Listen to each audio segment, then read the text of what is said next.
Tuhan, ku percaya rencanamu indah, walau saat ini tak ku mengerti.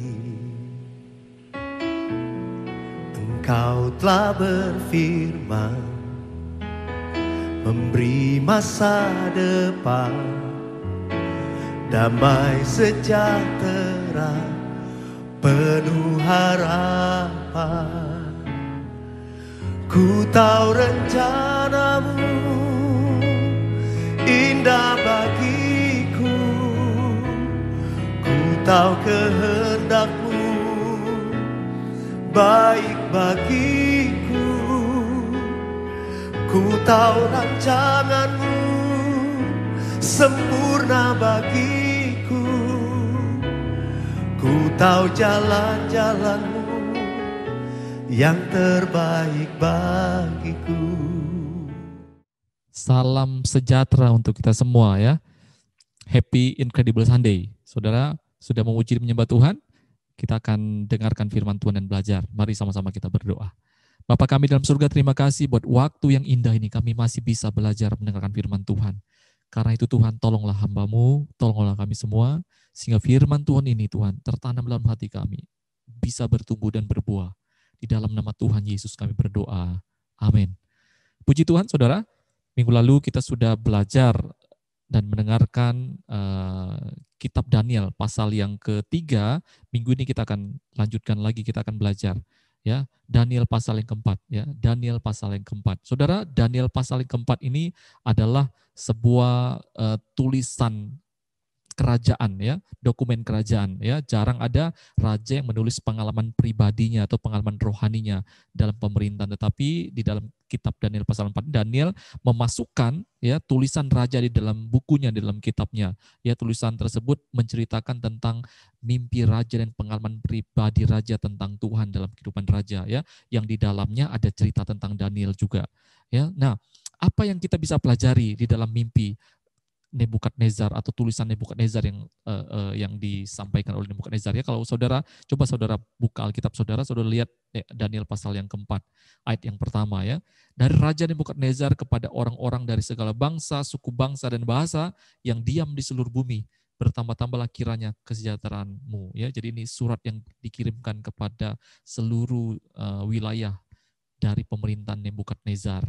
Nah, saudara-saudara, Nebukadnezar di Daniel pasal 4 bermimpi bahwa ada satu pohon ya di bumi tumbuh makin tinggi sampai ke langit. Ya, pohon ini buahnya lebat, daunnya, rantingnya rimbun. Siapapun yang ada di bawah pohon ini diberkati ya.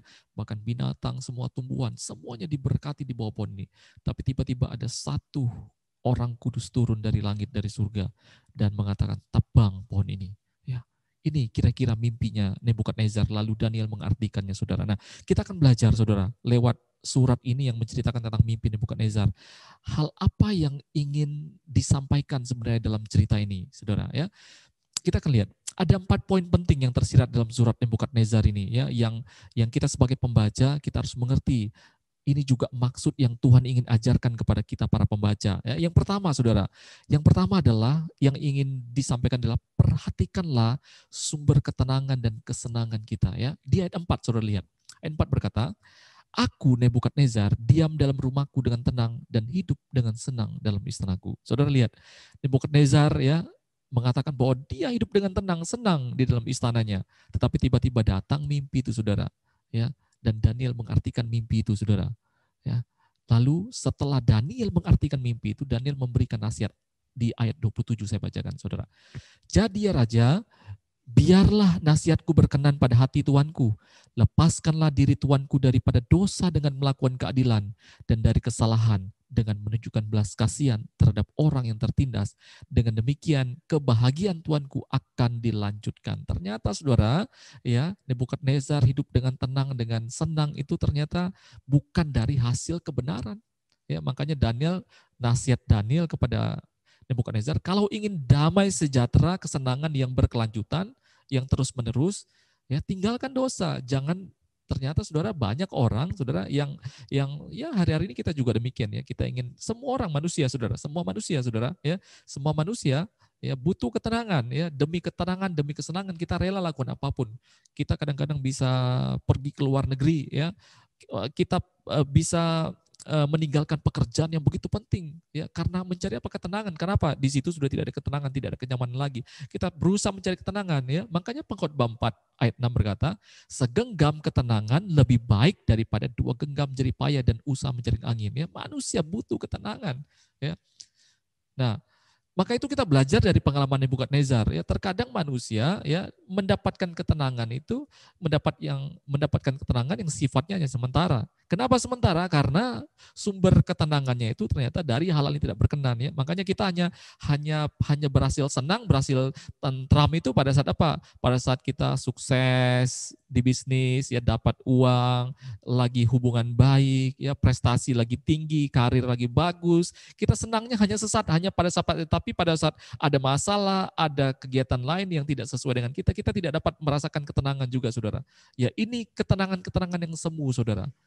Ini juga yang dirasakan oleh Nebukadnezar saudara. Ya, makanya Yesaya 32 ayat 17 berkata, di mana ada kebenaran, di situ akan tumbuh damai sejahtera. Dan akibat kebenaran ialah ketenangan dan ketentraman untuk selama-lamanya. Jadi saudara kalau mau dapatkan ketenangan dan ketentraman yang modelnya selama-lamanya terus-menerus, maka dasarnya tidak boleh salah, yaitu kebenaran. Ya, kebenaran. Maka perhatikan ini pengalaman yang dialami Nebukadnezar dan ditulis saudara. Ya. Ini menjadi pesan penting bagi kita saudara. Apakah hari ini saudara juga mengalami ketenangan yang berkelanjutan atau cuma sementara sifatnya? Musiman saudara. Ya, hati-hati ya. Perhatikan sumber ketenangan kita, sumber ketenangan, kesenangan kita saudara. Ini yang pertama. Yang kedua saudara, dalam surat Nebukadnezar ya, kita perlu perhatikan ya, perhatikanlah petunjuk dan peringatan Tuhan. Ayat 5 saudara. Lalu aku mendapat mimpi yang mengejutkan aku dan khayalanku di tempat tidurku serta penglihatan-penglihatan yang kulihat menggelisahkan aku. Ya, Nebukadnezar yang lagi tenang, senang ya, tiba-tiba dapat mimpi saudara. Ya. Lalu mimpi itu diartikan Daniel. Ayat 27 Daniel berkata, jadi ya Raja, biarlah nasihatku berkenan pada hati Tuanku. Lepaskanlah diri Tuanku daripada dosa dengan melakukan keadilan dan daripada kesalahan dengan menunjukkan belas kasihan terhadap orang yang tertindas. Dengan demikian kebahagiaan Tuanku akan dilanjutkan. Jadi saudara, ya, meskipun Nebukadnezar mendapatkan ketenangan, tapi ketenangan itu dari sumber-sumber yang salah, saudara. Tuhan sangat pengasih itu, sepanjang kasih setianya, saudara. Sangat baik, dia berikan kesempatan lewat apa? Dia berikan petunjuknya, peringatan. Ya, di dalam, saudara baca ini, dalam Keluaran 33, 14 saya berkata. Lalu ia berfirman, aku sendiri hendak membimbing engkau dan memberikan ketentraman kepadamu. Ya, Tuhan ingin, saudara, Tuhan ingin memberikan ketentraman. Tuhan ingin membimbing kita untuk mendapatkan ketentraman yang sejati itu, saudara. Ya, sehingga Dia Allah yang sangat panjang kasih setia, saudara. Ya, Mazmur 89 ayat 2. Sebab kasih setiamu dibangun untuk selama-lamanya, kesetiaanmu tegak seperti langit. Mazmur 100 ayat 5. Sebab Tuhan itu baik, kasih setianya untuk selama-lamanya dan kesetiaannya tetap turun-temurun, saudara. Dia sangat baik, saudara. Dia berikan kesempatan, saudara. Saudara lihat peristiwa air bah. Ya, Tuhan berikan kesempatan. Nabi Nuh dipakai Tuhan memperingatkan. Sodom dan Gomora, saudara lihat. Abraham dipakai Tuhan, saudara. Lot, saudara.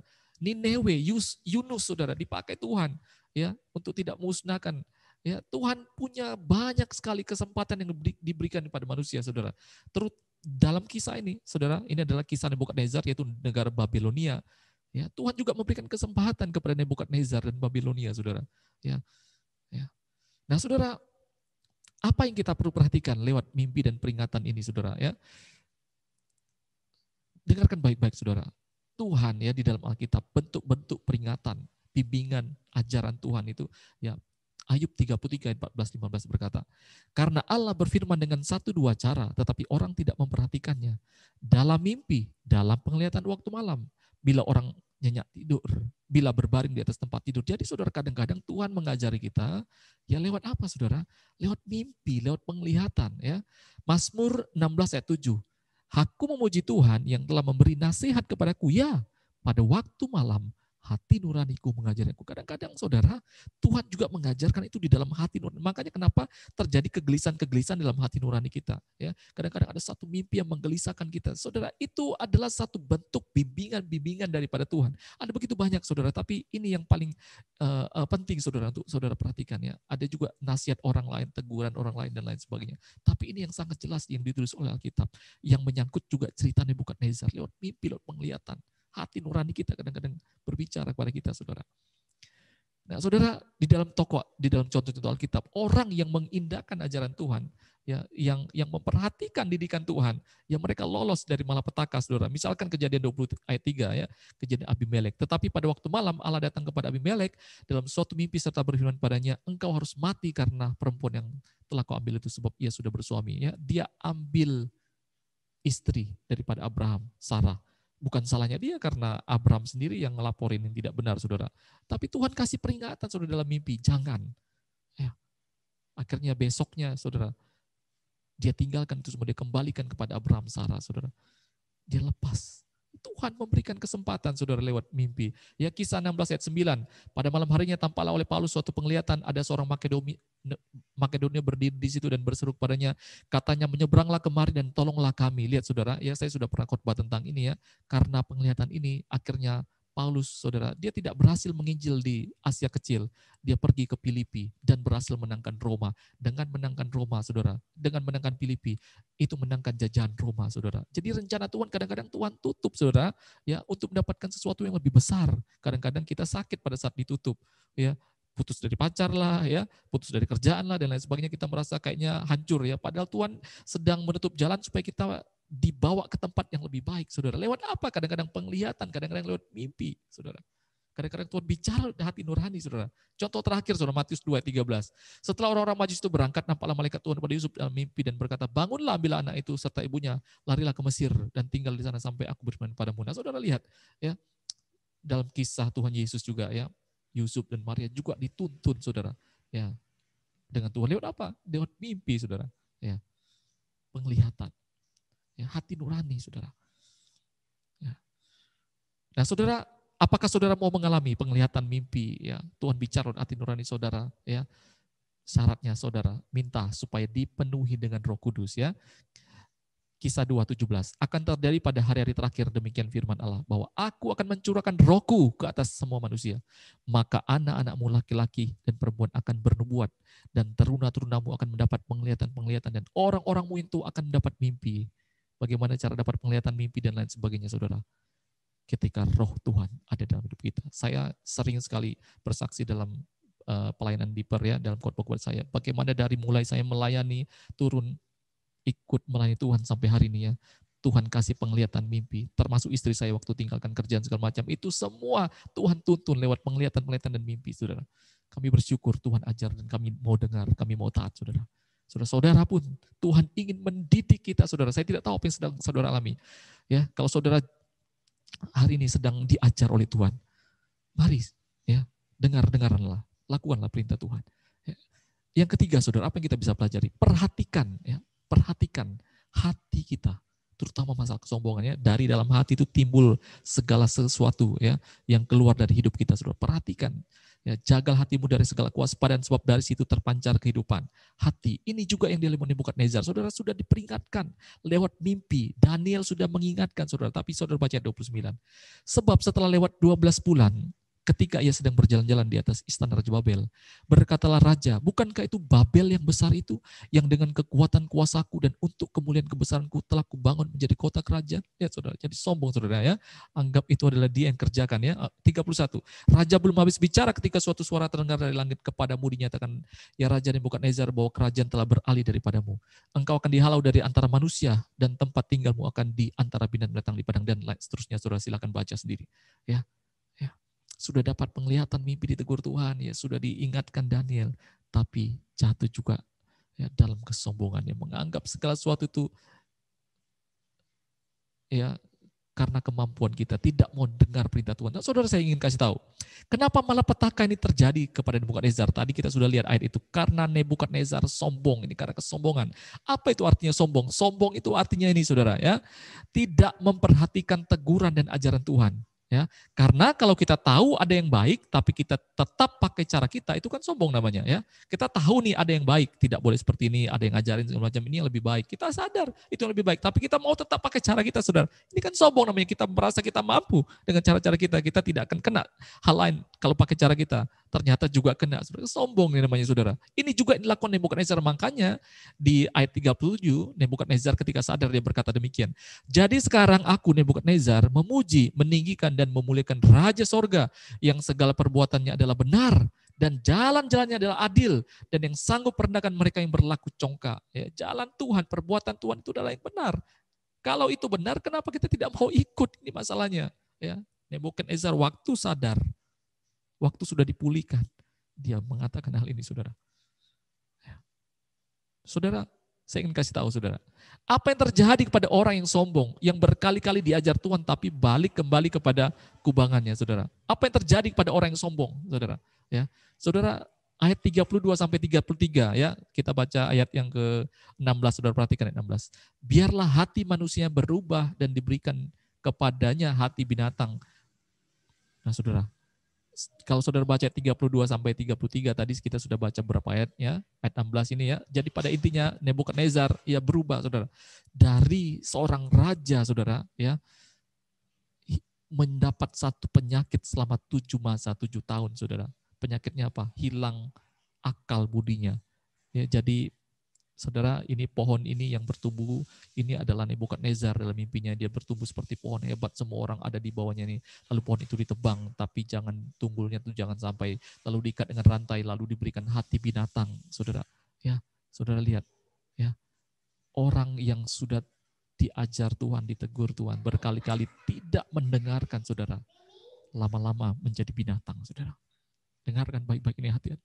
Saudara-saudara yang saya kasih dalam Tuhan, ya perhatikan didikan Tuhan. Saudara kalau melewatkan terus, saudara anggap itu biasa. Saudara sudah tahu ya, ibadah saudara harus tahu, harus ibadah, saudara tidak ibadah, saudara anggap itu biasa ya. Saudara ya perintah-perintah Tuhan yang lain ya, doa ya, berpuasa, memberikan persepuluhan dan lain sebagainya. Saudara ya, kita anggap kita sudah tahu, tapi kadang-kadang kita anggap kita tidak lakukan dan kita anggap biasa. Saudara hati-hati, jangan sampai ya hati kita diubah Tuhan menjadi hati. Saudara ingat kasus Firaun, ya. Karena diingatkan berkali-kali tidak mau dengar, saudara.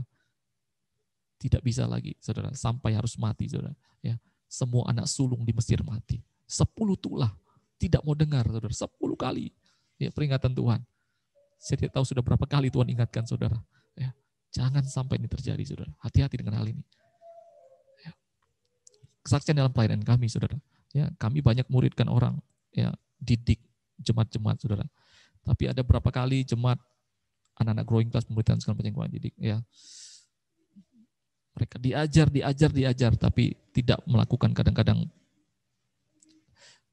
malah lepas ya, keluar segala macam. Kami tetap doakan segala macam. Tetapi sampai satu batas waktu kami berdoa sama Tuhan, kalau ini terus begini, Tuhan tolong kirim kami jiwa-jiwa yang baru, yang mau rindu mengenal Tuhan, yang menganggap firman Tuhan itu seperti permata, saudara. Bukan kami tidak mau layani lagi yang lama, tetapi saudara, di dalam Matius pasal 7 ayat 6, saudara, jangan kamu memberikan barang yang kudus kepada anjing dan jangan kamu lemparkan mutiaramu kepada babi, supaya jangan dinyayanya dengan kakinya lalu ia berbalik mengoyak kamu. Saudara dengarkan baik-baik ya, firman Tuhan itu seperti mutiara, saudara. Ya, di dalam ayat Alkitab yang lainnya ada begitu banyak orang tidak menghargai firman Tuhan. Ya, bukan berarti kami tidak mengasihi jemaat atau anak-anak pemuritan yang kami layani ya. Kami terus mengasihi mereka sampai hari ini, kami masih berkomunikasi mengingatkan mereka. Tapi jika ada yang lama tidak mau dengar segala macam, kami mulai kurangkan porsinya, saudara. Kami berdoa Tuhan kirimkan ada orang-orang yang baru yang menganggap firman Tuhan itu seperti mutiara. Ya. Ini pengalaman dalam pelayanan kami, saudara. Ya. Nah, saudara, saya tutup ya dengan menyimpulkan 3 hal ini. Dalam pesan Daniel pasal 4, surat yang Nebukadnezar tulis kepada semua orang dalam negaranya, saudara, dalam jajan-jajan negaranya. Ya, dia ingatkan ini pengalaman rohani yang dia tuliskan ya. Jarang ada pengalaman rohani yang dituliskan menjadi surat kenegaraan, saudara. Karena itu ini penting, saudara. Yang pertama, perhatikan sumber ketenangan kita berasalnya dari mana. Apakah itu dari hal ketidakbenaran atau kebenaran? Kalau mau yang panjang, yang berkelanjutan, sumber ketenangan kita harus dari yang benar, saudara. Yang kedua, perhatikan petunjuk dan peringatan Tuhan. Kalau Tuhan sudah mengajar, mendidik, membimbing Anda, ya berkali-kali, saudara, jangan sia-siakan. Jangan sampai hati kita ya diubah Tuhan menjadi hati yang seperti binatang. Saudara. Dan yang ketiga, perhatikan hati yang sombong, saudara. Ya, perhatikan. Ya, ini saja ya yang dapat kita pelajari dalam kitab Daniel pasal 4. Mari sama-sama kita berdoa. Tuhan Yesus, Tuhan yang kami sembah. Kami bersyukur Tuhan mengajar kami, mendidik kami, kembali membimbing kami Tuhan. Lewat pembelajaran Daniel pasal 4. Tuhan tolong kami sehingga kami memiliki hati yang rendah di hadapan Tuhan. Mau belajar Tuhan, tidak sombong Tuhan. Kami mencari kebenaran, ketenangan yang sejati, yaitu kebenaran-Mu Tuhan. Dan biarlah kami juga boleh Tuhan mengindahkan petunjuk-petunjuk dan peringatan-peringatan Tuhan. Terima kasih Tuhan. Berkati kami semua Tuhan. Di dalam nama Tuhan Yesus, hamba berdoa. Amin. Puji Tuhan, saudara-saudara. Happy Incredible Sunday. Ya, Tuhan Yesus memberkati kita semua. Tuhan ku percaya. Boleh kita bangkit berdiri. Rencana-Mu indah, walau saat ini tak ku mengerti. Engkau telah berfirman kan beri masa depan, damai sejahtera penuh harapan. Ku tahu rencana-Mu indah bagiku, ku tahu kehendak-Mu baik bagiku, ku tahu rancangan-Mu sempurna bagiku. Tahu jalan-jalan-Mu yang terbaik. Katakan, ku tahu rencana-Mu, ku tahu rencana-Mu indah bagi